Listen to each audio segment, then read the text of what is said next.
मैं अपने पूरे खानदान में सबसे ज्यादा खूबसूरत थी। घुंघराले बाल, ऊंचा कद, गोरा रंग मुझे सब में नुमाया रखता था। जो भी एक बार मुझे देख लेता, दिल ही दिल में मेरी खूबसूरती पर वारी जाते या फिर कुछ हसद करते कि हुमा की बेटी इतनी खूबसूरत क्यों है। मैं एक देहाती लड़की थी। हम दो बहन भाई थे। मेरा भाई मुझसे बड़ा था और वो किसी कंपनी में मैनेजर था और ओहदे पर फाइज था। मैं घर में सबसे लाडली थी, मगर मुझे क्या खबर थी कि एक दिन यही लाडलापन मेरे गले का तोप बन जाएगा और मैं सारी उम्र के लिए अपनी नज़र में गिर जाऊंगी। मेरी तालीम मैट्रिक थी। गांव में रिवाज था कि कोई भी लड़की मैट्रिक से ऊपर नहीं बढ़ती थी और कम उम्री में ही उसकी शादी कर दी जाती थी। मैंने मैट्रिक किया तो अम्मा ने मुझे घरदारी के सारे काम सिखाना शुरू कर दिए। मेरा नाम नाजिया है, मगर सब प्यार से मुझे नाज वो कहते हैं और मुझे नाजो कहते हैं। अम्मा ने हर छोटे मोटे काम की मुझे तरतीब दे रखी थी।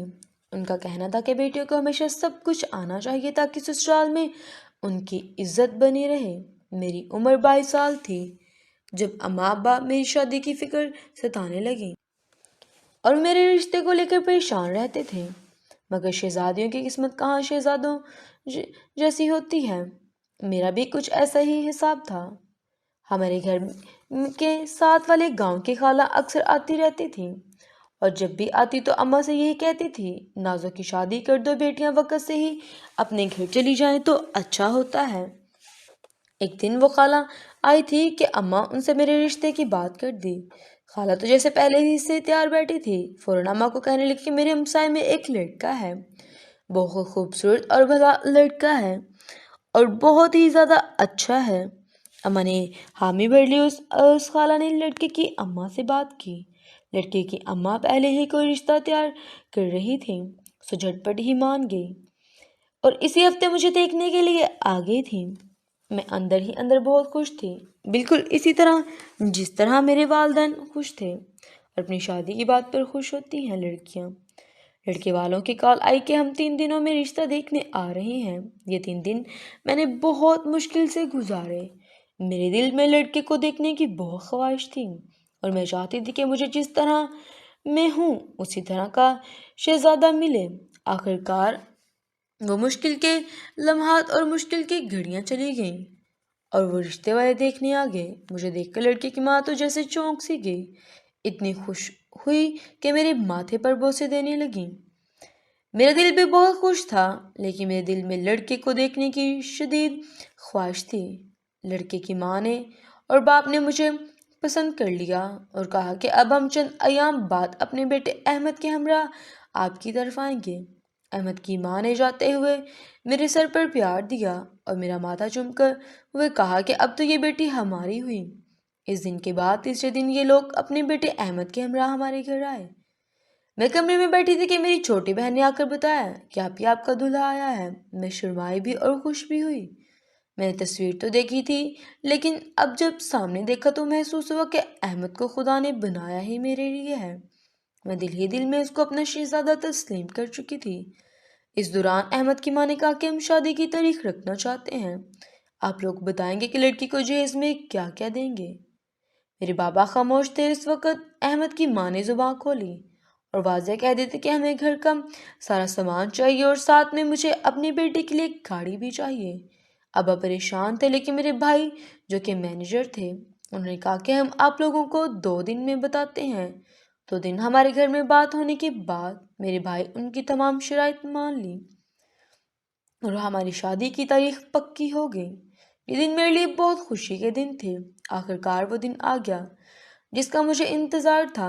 हमारे दरवाजे पर शहनाई की खूबसूरत आवाज़ ने मेरी समात को और ज़्यादा खुश नसीब बना दिया।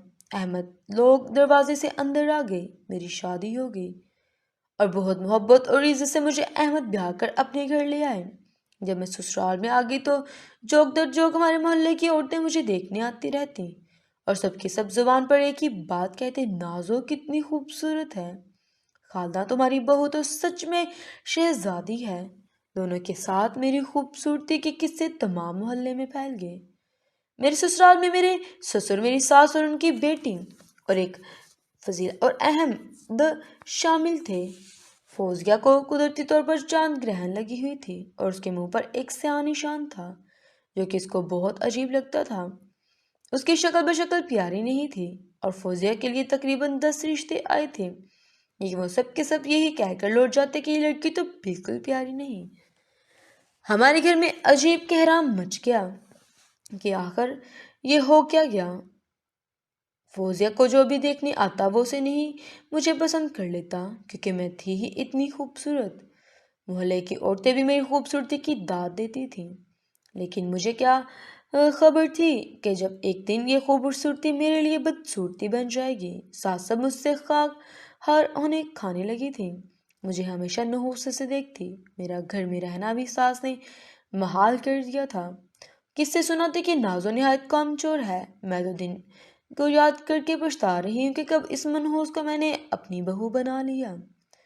اور اس 2 بار ساس کی شکایت احمد سے کی تو انہوں نے صاف گوئی سے کہہ دیا کہ یہ تمہارا اور امی کا مسئلہ ہے، مجھے ان سے دور رکھو۔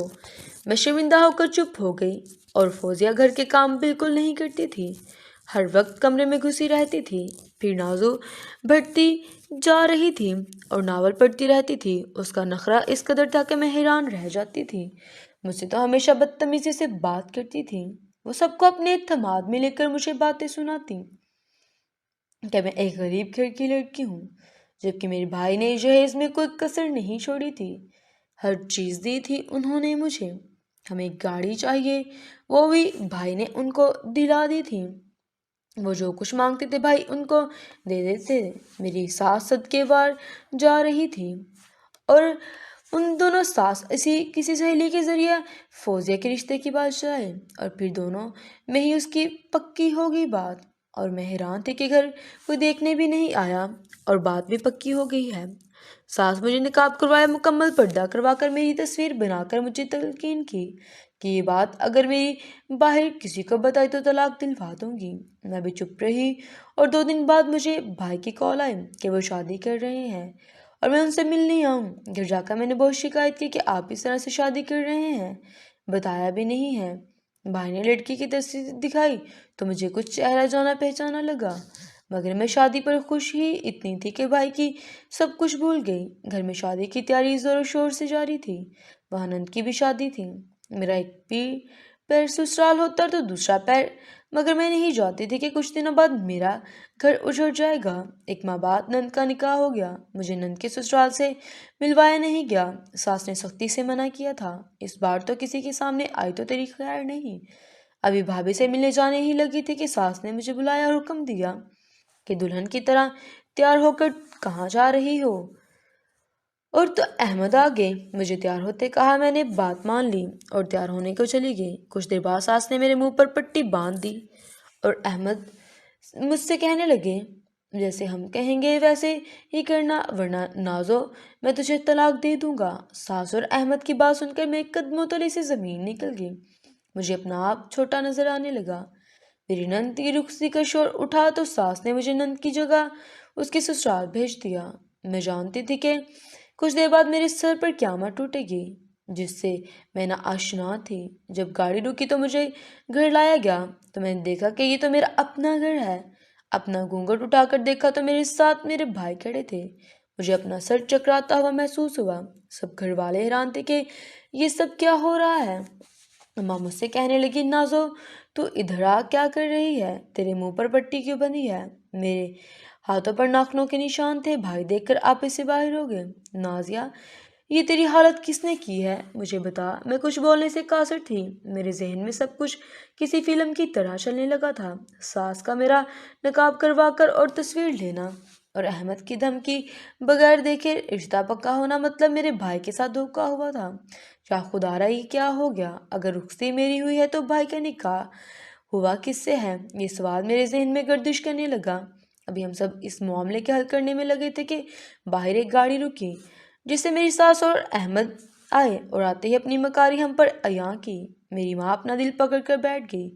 اس وقت میری ساس پھر سے پہلے کی طرح اپنی مکاری کے لفظوں میں ڈھالتے ہوئے اپنی آواز کی اور کہا کہ اگر آپ لوگوں کو اپنی بیٹی کا گھر بسانا ہے تو میری بیٹی کو दुल्हन बना कर रखना होगा और उसका ख्याल रखना होगा, वरना मेरा बेटा अहमद नाजिया को तलाक दे देगा। मेरा घर उजड़ चुका था, मेरी सब कुछ समझ से बाहर था। मैं अपने भाई के गले लग गई और कहा कि भाई, आप मेरी खातिर अपनी ज़िंदगी बर्बाद मत करें, मैं आपके साथ ही रह लूँगी। लेकिन मेरे भाई ने रोते हुए कहा कि मैं अपनी शहजादी की ज़िंदगी और खुशियाँ भला कैसे बर्बाद कर सकता हूँ। मेरे भाई ने मेरी खातिर, मेरी खुशियों की खातिर ये रिश्ता कबूल कर लिया और फौजिया को रुखसत करके घर ले आए। अहमद और मेरी सास ने धोखे से शादी कर तो ली थी, मगर धोखा वापस लौट कर ज़रूर आता है और दुनिया का मुकाफात अमल है। जैसा आप दूसरों के साथ करेंगे वैसा ही आपके साथ ज़रूर होगा।